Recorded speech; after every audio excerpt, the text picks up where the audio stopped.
Hello friends, જય શ્રી રામ, જય ગોપાલ ને જય ગૌ માતા. તો આજે વાગી ગયા છે 9 અને આપણે વ્લોગની શરૂઆત કરી દીધી છે. કાલે આપણો ફર્સ્ટ વ્લોગ આવી ગયેલો છે. ચેનલ ઉપર જઈને જોઈ આવજો. જેને ના જોયો હોય તે વોચ કરી લેજો. લાઇક, શેર અને કમેન્ટ કરી દેજો. હજી સુધી આપણી ચેનલને સબસ્ક્રાઈબ ના કરી હોય તો જલ્દીથી સબસ્ક્રાઈબ કરી દેજો. હવે આજે કંઈ પ્લાન નથી, પણ જોઈએ શું થાય છે. આગળ વ્લોગમાં બન્યા રહેજો. તો મિત્રો, આપણે હવે ચા નાસ્તો કરવા જશું.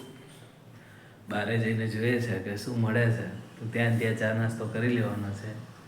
તો ચાલો હવે બધા જઈએ.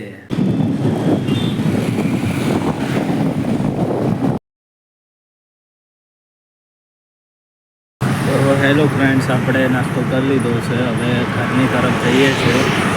બહુ મજા આવી ગઈ ચા અને ભાખરીને ખાવાની.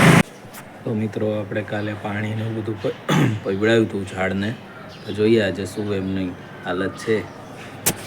તો જોવો, હજી અહીંયા બધે પાણી છે. આપણે છે ને આને કટ કરવાનું છે. અને જેટલી વધારે ગ્રોથ કરવો હોય ને, તો આ ડાળખી બધી કાપી લેવાની, એટલે આ ઊંચું થાય. જો આપણે એની એક્સ્ટ્રા જે બ્રાન્ચીસ હતી બધી કાપી લીધી છે. હવે એની હાઈટ વધશે એમ એકદમ. એમ એને છે ને બધું પોષણ પછી આ ડાળીઓને મોટું કરવા માટે યુઝ થઈ જાય. એટલે હવે ખાલી આટલી જ ડાળખીને એને મોટું કરવાનું હોય. આજે વધારાનો કચરો પડ્યો હતો ને મિત્રો, એનું મને એવું લાગે છે કે જો આને આપણે વર્મી કમ્પોસ્ટ ખાતર બનાવી દઈએ થોડું માટીમાં અને એમાં ભેળવીને, પાંદડા ને એ બધું છે, તો આપણે જે ઝાડ છે એ બધાને એમાં નાખી શકીએ. છાણ ને એવું થોડું મિક્સ કરીને. તો કરી શકાય કે ના કરી શકાય, ખેડૂત મિત્રો હોય બધા કમેન્ટ કરે. આપણે એવું વિચાર્યું છે કે આનું ખાતર થોડુંક બનાવી દઈએ. જુઓ, આમાં પણ એક્સ્ટ્રા બ્રાન્ચીસ છે એ કાપી લઈએ બધી સરગવાની.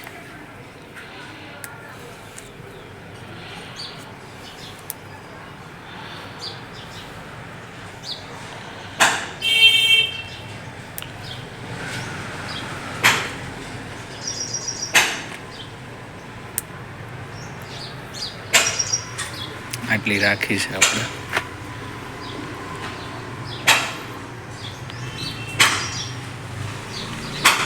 બસ, લીંબુમાં તો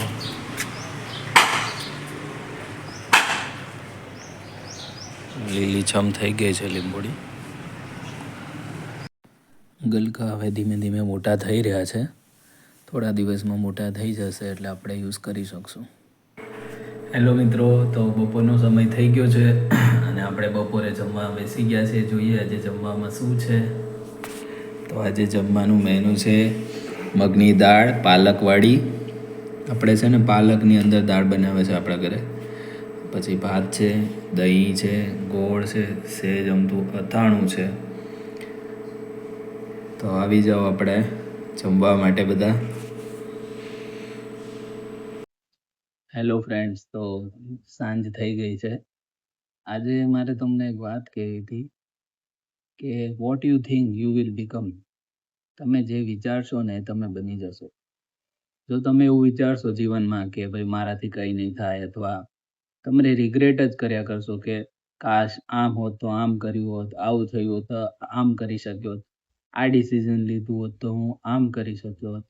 બટ મિત્રો, બિલીવ મી, એ જે સમયે જે તમે ડિસિઝન લીધો ને એ સાચો જ હતો. એ હવે તમને એવું થાય છે કે તમે જ્યારે ફ્યુચર હવે જોઈ લીધું, આજથી 5 વર્ષ પહેલાં તો આ તમારા માટે આજનું ફ્યુચર જ હતું. તો હવે તમને એવું રિયલાઇઝ થાય છે કે ભાઈ 2017, 18, 19માં મેં આમ કરી લીધું હોત તો આવું થઈ ગયું હોત. જેમ કે ઘણા સોનાના ભાવને લઈને રોતા હોય છે કે ત્યારે આટલો ભાવ હતો, અત્યારે 3 ગણો થઈ ગયો. પણ ત્યારે પણ ખરીદવાની શક્તિ નહીં હોય એટલે જ નહીં ખરીદ્યું હોય ને. એટલે મિત્રો, એવું નહીં રિગ્રેટ કરવાની કે જીવનમાં આમ કર્યું હોત તો આમ થાય. જે પણ ફેઝમાં છો ને, બસ હવે શું કરવું છે ને એ નક્કી કરો. અગર હજી આજથી 5 વર્ષ પછી તમે રિગ્રેટ કરતા રહેશો કે મેં આમ કર્યું હતું, આમ કરી લીધું હતું, આમ કર્યું હતું. એટલે આ આજનો એક આપણો મંત્ર છે. હેલો મિત્રો, તો આપણી એક્સરસાઇઝ પૂરી થઈ ગઈ છે. મિત્રો જીવનમાં કોન્ફિડન્સ લાવવો હોય ને તો શું કરવાનું? લોકો જે ના કરતા હોય ને કે આ અશક્ય છે અથવા નહીં થાય અથવા તારાથી તો આ નહીં જ થાય, કોઈ નથી કરી શકતું તો તું કેવી રીતે કરીશ, જો એ કામ તમે દિલથી કરશો ને અને એમાં સફળતા મળશે ને તમને, તો દુનિયા તમને સલામ મારશે. એટલે કોઈ એમ કહેતું હોય કે ભાઈ તારું ઓવરવેટ છે, તું ક્યારેય સ્લિમ ફિટ નહીં થાય, અથવા તારું ક્યારેય તારું બોડી શેપમાં નહીં આવે, એ કરીને બતાવવાનું. એટલો કોન્ફિડન્સ તમારા ઉપર જશે ને કે એની ના વાતું છો. અથવા કોઈ અશક્ય લાગતું કામ કે ભાઈ તારાથી તો બિઝનેસ ના થાય, તારાથી આમ ના થાય, તારાથી તેમ ના થાય, એ સારું કરીને બતાવવાનું.